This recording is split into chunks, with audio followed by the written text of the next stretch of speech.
বাড়ির বাইরে থাকার কারণে আসর মাগরিব কাজা হয়ে যায়, এখন এশার ওয়াক্ত হয়ে গেলে কোনটা আগে আদায় করব?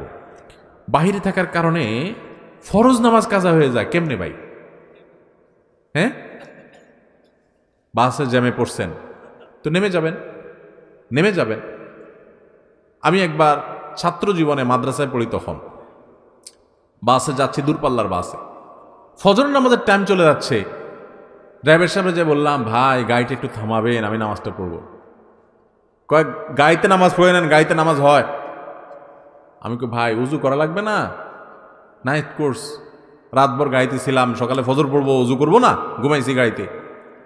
বলে যে জানলা দিয়ে পানি দিয়ে উজু করে ফেলান বা তায়াম্মুম করেন, জায়েজ আছে। চিন্তা করলাম কত বড় মুফতি, সুবহানাল্লাহ। এমন কোনো মাসালা নাই যেটার উত্তর তার কাছে নাই।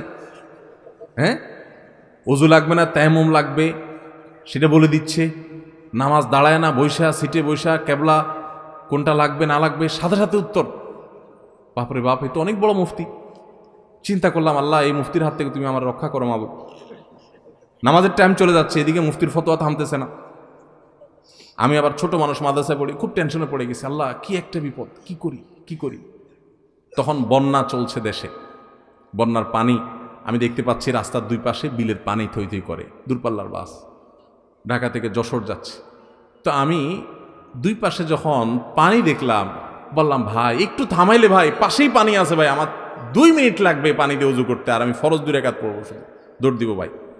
কোথায় কি আর কথা শুনে, আরে ভাই বেশি পেন করেন না, বসেন আপনি।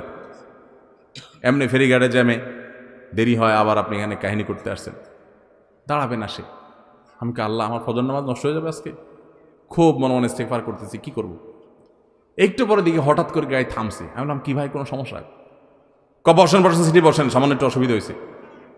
হ্যাঁ, আমি মনে অনেকে চান্দ আর বসতেছি। আমি লাভ দিয়ে নাইমা বিলের থেকে উজু করে উঠা একদম গায়ের সামনে আল্লাহ আকবার করে কেবলার দিকে দাঁড়িয়ে গেছে, যে উঠে দিলাম, আমার গার উপর উঠে দাও। আলহামদুলিল্লাহ আমি নামাজ কালাম করে সুন্দর করে সিটে যা বসছি, দেখি তার গাড়ি এখনো ঠিক হয় নাই। বললাম মুফতি সাহেব গাড়ি ঠিক হয়েছে? না হুজুর, এই তো আর একটু বাকি। আমি তো আর 1 ঘন্টা বাকি হইলে আর দুঃখ নাই, আমার নামাজ হয়ে গেছে আলহামদুলিল্লাহ। বহু মানুষ আছে আমি দেখছি, নামাজি মানুষ গাড়িতে সফরে গেলে নামাজ পড়ে না, মানে সাহস করে বলে না। অনেক নামাজি মানুষ আছে। আপনার উঠার সময় হিসাব করা উচিত, ড্রাইভারের সাথে চুক্তি করা উচিত, ভাই আমি তোমার গাড়িতে উঠবো, যাবো, আমাকে কিন্তু নামাজের ছুটি দিতে হবে, নামাজের সুযোগ দিতে হবে। এবং অনেকে আছে দেখি ট্রেনে নামাজ পড়ে না, বিমানে নামাজ পড়ে না। আরে বিমানে আমি জেদ্দা থেকে আসতেছি, ওমরার যাত্রী, হজের যাত্রী, হজের সফরও দেখছি, ওমরার সফরও দেখছি, যে সব টাক মাথা, মানে সব ওমরা করে আসতেছে। তো সব চুলচাচা মানুষ ওমরা করে আসতেছে, মাশাআল্লাহ। নামাজের রক্ত চলে যাচ্ছে, দেখি সব দিব্যি ঘুমাইতেছে। কিছু কিছু চাচা আছে দেখি যে পান খাইতেছে বিমানের ভিতরে, নামাজের টাইম চলে যাচ্ছে। বললাম চাচা নামাজ পড়ছেন? কয় না তো বাবা। তো নামাজ পড়েন নাই? টাইম চলে যাচ্ছে তো, পান খাইতেছেন। কয় বিমানের নামাজ পড়বো কেমনে? বিমানের পান নিয়ে আসছেন, বিমানে পান পাওয়া যায় না, বিমানের অন্যান্য খানা দিল, পানটা আপনাকে দিবে না, এটা বুঝেন, এটা মাথায় আছে, সেজন্য পান সাথে নিয়ে আসছেন। তো বিমানে যদি উজু করতে না পারেন, বুড়া মানুষ, তাই মাটি আনেন নাই কেন? নামাজের গুরুত্ব বুঝে না। ভাইরা আমার, নামাজ কি জানেন?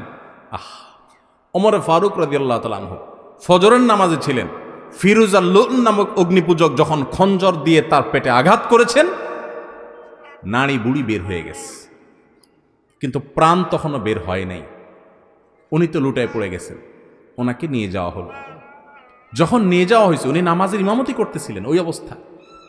যখন তাকে নিয়ে যাওয়া হলো, ওমর ফারুক রাদিয়াল্লাহু তাআলা আনহু মানে সেন্সলেস। তো হঠাৎ সেন্স আসলে উনি মাথাটা উঁচু করছেন। ওনার ছেলে মেয়েরা, পরিবারের লোকেরা সবাই দৌড়ে আসছে, মনে করছে শরীর থেকে এত রক্তক্ষরণ হয়েছে, প্রাণ বের হয়ে যাবে যে কোনো মুহূর্তে, হয়তো একটু পানি চায় শেষ মুহূর্তে। মানুষের গলা শুকায় যায় এই টাইমে, যে রক্ত সব বের হয়ে যাচ্ছে, কষ্টের চলে হয়তো পানি টানি চাইবে, বা কোনো ওসিয়ত করবে মরার সময় বাচ্চাদেরকে। যখন মাথা উঁচু করছেন, কাছে যখন পরিবারের লোকরা আসছে, তখন বলছে যে ফজরের নামাজটা তো বাকি আছে। যে মানুষগুলো জামাতে নামাজ পড়ছিল তাদের নামাজের কি হচ্ছে আর আমার নামাজের কি হচ্ছে, নামাজ নিয়ে চিন্তা এবং প্রশ্ন, রূহ বের হয়ে যাচ্ছে। তখন আমাদের প্রিয় নবী সাল্লাল্লাহু আলাইহি ওয়াসাল্লাম জীবনের শেষ ওসিয়ত, শেষ উপদেশ, আসসালাহ আসসালাহ ওয়া মা মালাকাত আইমানুকুম। ও দুনিয়ার মানুষ, নামাজ নামাজ খেয়াল রাখিও। কিয়ামতের ময়দানে দেখবেন প্রথম হিসাব আল্লাহ তাআলা নেবেন, আমলের মধ্যে প্রথম হিসাব নেবেন, নামাজের হিসাব আগে দাও। নামাজের হিসাব যার ঠিকঠাক হয়ে গেছে, ভেজাল পাওয়া যায় নাই, অন্য সবগুলো আল্লাহ তাআলা সহজ করে দিবেন। এই জন্য ভাইয়ের আমার, কোনো অজুহাতে গাড়ির জ্যামে পড়ছেন, এটা করছেন সেটা করছেন, এই অজুহাতে নামাজ দেরি করবেন, এই সুযোগ আপনি প্রয়োজনে গাড়ি ছেড়ে দিবেন। হ্যাঁ, কোথাও যদি এরকম হয় যে এই মুহূর্তে এই জায়গায় গাড়ি ছাড়লে আপনি বিপদে পড়তে পারেন, তাহলে সেটা ভিন্ন কথা। কিন্তু ওইরকম কেস সাধারণত আমাদের দেশে এরকম জায়গা নাই, খুব কম। আপনি চাইলে নামাজ পড়তে পারেন।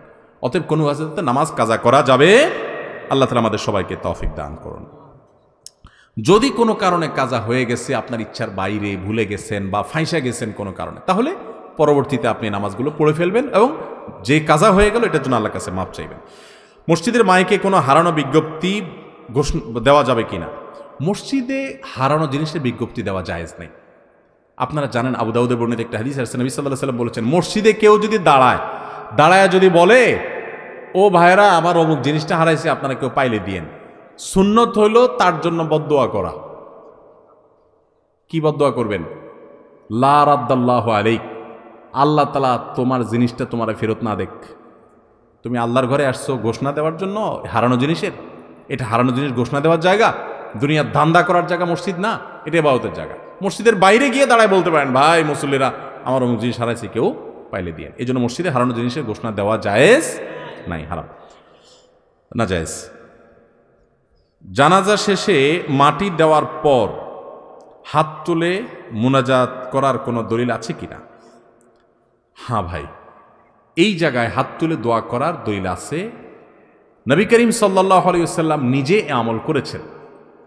জানাজা শেষে যখন মৃত ব্যক্তিকে দাফন করবেন, জানাজার নামাজের পরে হাত তুলে দোয়া করা না, জানাজার নামাজটাই তো দোয়া, এরপর আবার কিসে হাত তুলে দোয়া?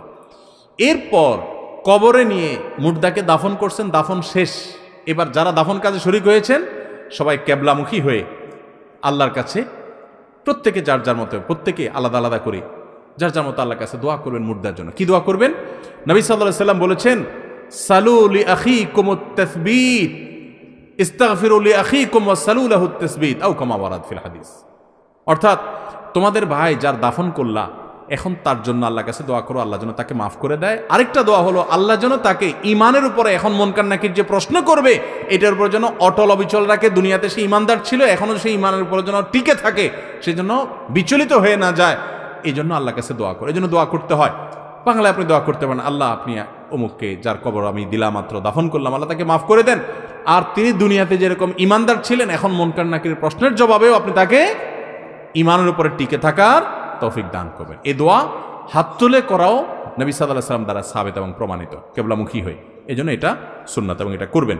আমরা অনেকে জানাজা পড়ার ফজিলত জানি, দাফন করার ফজিলত জানি না। আপনি জানেন জানাজা পড়লে যেই পরিমাণ সওয়াব হয়, জানাজার পর মুর্দার লাশের পেছনে পেছনে যায়া কবরস্থানে দাফন হওয়া পর্যন্ত অপেক্ষা করা, এটার মাধ্যমে ঠিক তার সমপরিমাণ সওয়াব পাওয়া যায়। ম্যাক্সিমাম মানুষ জানাজা পড়ে চলে আসে, কবরস্থান পর্যন্ত যায় না, এটা যাওয়া উচিত, সুন্নাহ।